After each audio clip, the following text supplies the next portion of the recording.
Hello guys, আসসালামু আলাইকুম। যাদের বাসায় ঠান্ডা জ্বর থাকে তারা কি করবেন, কালো জিরা আমি হালকা ভেজে নিয়েছি। এখানে হচ্ছে যে এটা কি চান্দা ছুটকি আর লবণ দিয়ে দিয়েছি। এটা এখন আমি বেটে নেব।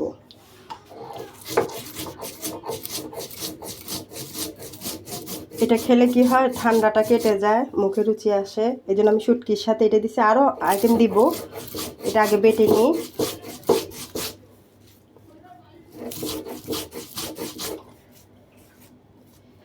কালো জিরেটা আসলে তো ওষুধই, খেতে পারলে ভালো ভর্তা বানিয়ে।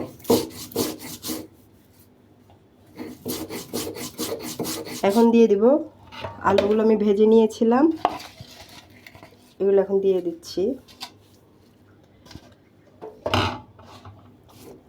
আলুগুলো এখন আমি বেটে নেব।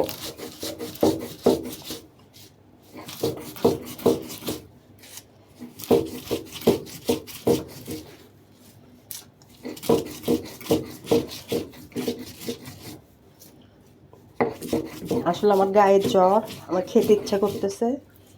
এখন নিজের কাজ তো নিজেকেই করতে হবে। এখন দিয়ে দিব ধনে পাতা, পেঁয়াজ, রসুন।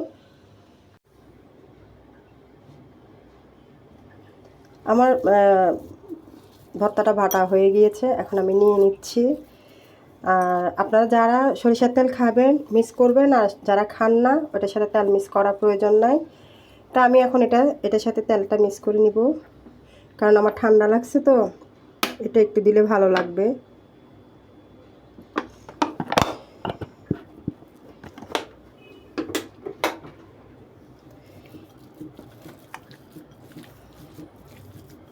কাঁচামরিচ, ধনেপাতা, শুটকি, কালো জিরা, পেঁয়াজ, রসুন দিয়ে আমি এই জিনিসটা করেছি। শুটকি হচ্ছে যে কোনো শুটকি দিতে পারেন। এই যে আমার ভর্তাটি হয়ে গেছে। আমার ভর্তাটি যদি আপনাদের ভালো লেগে থাকে, ভালোবাসা দেবেন, সঙ্গে থাকবেন। আল্লাহ হাফেজ।